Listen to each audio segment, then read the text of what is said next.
Everyone, हम class 7 maths chapter 9 कर रहे थे जिसका नेम था पेरीमीटर एंड एरिया और बेसिकली हम न्यू बुक के अकॉर्डिंग कर रहे हैं। इसकी एक्सरसाइज 9.1 हमने प्रीवियस वीडियो में कंप्लीट की थी। आज हम स्टार्ट करेंगे एक्सरसाइज 9.2। एक्सरसाइज 9.2 स्टार्ट करने से पहले कुछ बेसिक टर्म हमें जानने होंगे, उस बेसिस पर हम ये एक्सरसाइज कंप्लीट करेंगे। जैसे circumference of circle, area of circle, semi circle से रिलेटेड कुछ कंसेप्ट्स, साथ ही साथ रेक्टेंगल का एरिया या फिर पेरीमीटर। ये देखिए, सब पहले हम डिस्कस कर लेते हैं। सबसे पहले आ जाता है हमारा सर्कल। देखिए, सर्कल में एक होती है हमारा सेंटर पॉइंट। हमें सबको पता है सर्कल में एक सेंटर पॉइंट होता है। अब इस सेंटर पॉइंट से जब मैं इस बाउंड्री पर एक स्ट्रेट लाइन टच करता हूं तो ये कहलाती है मेरी रेडियस। क्लियर? रेडियस क्या होती है? सेंटर से लेकर के बाउंड्री तक की लेंथ।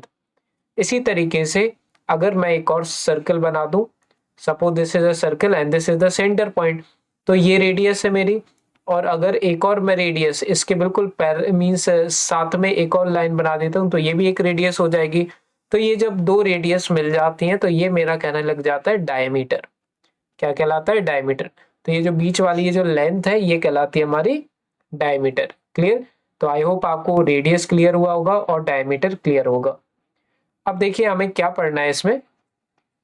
सबसे पहले एरिया ऑफ सर्कल हमें पढ़ना है। ये मैंने अभी अभी आपको बताया कि ये क्या है, हमारा डायमीटर। यहां से यहां तक का ये डायमीटर। तो सर्कल में अगर मैं देखूं तो हमें सबसे पहले एरिया ऑफ सर्कल पढ़ना है, सरकमफेरेंस ऑफ सर्कल पढ़ना है। साथ ही साथ एक और फॉर्मूला हमें यहाँ पे ओरिजिनेट होता है कि अगर डी की वैल्यू क्या हो जाती है, आर प्लस आर के इक्वल होती है। क्लियर? डायमीटर क्या होता है?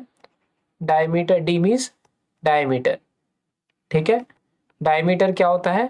रेडियस प्लस रेडियस, या फिर d is equals to r plus r क्या होता है? 2r। तो यहां से एक फॉर्मूला क्लियर हुआ। क्लियर?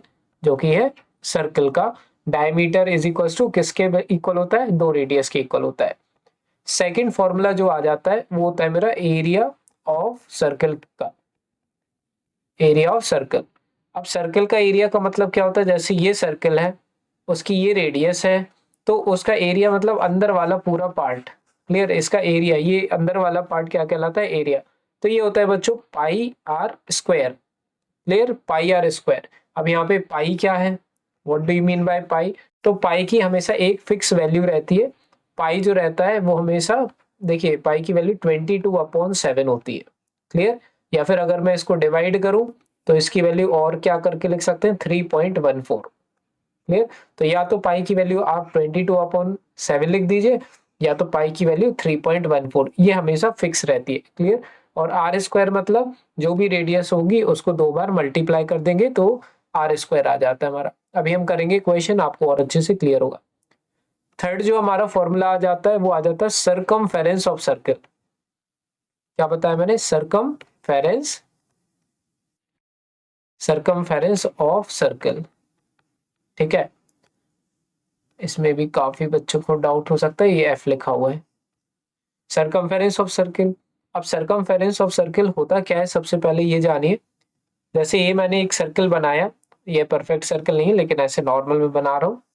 तो जो पेरीमीटर होता है हमारा, पेरीमीटर मतलब क्या होता है? सम ऑफ ऑल बाउंड्रीज। जो बाउंड्रीज होती है सारी बाउंड्रीज को प्लस कर दो तो पेरीमीटर आ जाता है।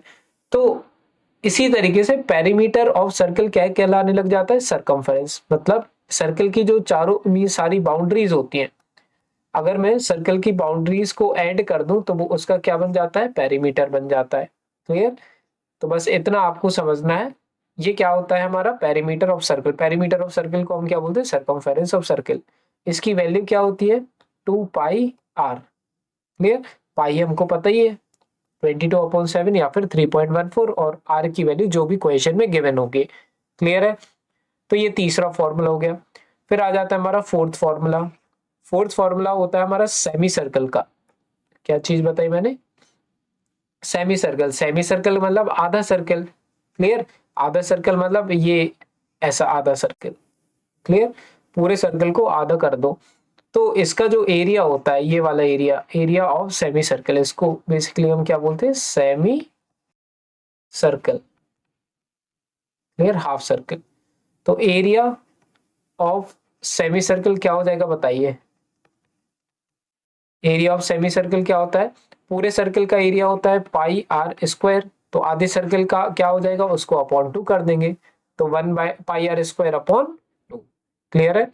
इसके बाद हमारा लास्ट जो कि फिफ्थ फॉर्मूला है, ये सबको हमें पता ही है। एक रेक्टेंगल हमें देखने को मिला था, तो रेक्टेंगल का एरिया निकालने के लिए हमें क्या करना होता है, रेक्टेंगल की ये होती है लेंथ, जो बड़ी साइड होती है वो लेंथ होती है रेक्टेंगल की, और जो छोटी साइड होती है ये ब्रेथ कहलाती है। क्लियर। तो एरिया ऑफ रेक्टेंगल, और ये क्या एरिया हम बात कर रहे हैं, ये अंदर वाले पार्ट की, तो area of rectangle, area of rectangle क्या होता है हमारा, L multiply by b, length into breadth, ये एरिया ऑफ रेक्टेंगल होता है। पेरीमीटर ऑफ रेक्टेंगल की अगर जरूरत पड़ेगी तो मैं आपको वहीं के वहीं फॉर्मूला बता दूंगा, और भी जो भी फॉर्मूले की रिक्वायरमेंट होगी ऑन द स्पॉट जो भी क्वेश्चन होगा मैं वहीं पे एक्सप्लेन आपको कर दूंगा। अब हम करते हैं सबसे पहले क्वेश्चन नंबर 1। क्लियर।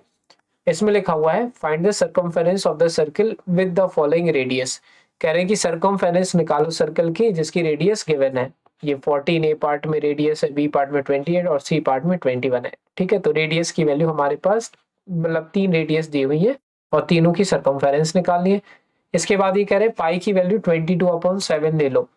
अब इनने बोला है पाई की वैल्यू 22/7 लेने के लिए, तो एक और पाई की वैल्यू क्या थी, इसको अगर मैं डिवाइड कर देता हूँ तो 3.14, तो मैं वो नहीं लूंगा, पाई की वैल्यू मैं क्या ही पुट करूंगा, 22/7।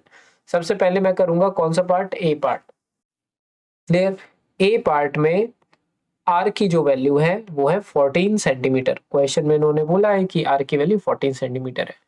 अब मुझे क्या निकालना है, circumference of circle, circumference of circle क्या होता है बताओ, सर्कमफेरेंस ऑफ सर्कल क्या होता है, ये होता है 2 पाई आर।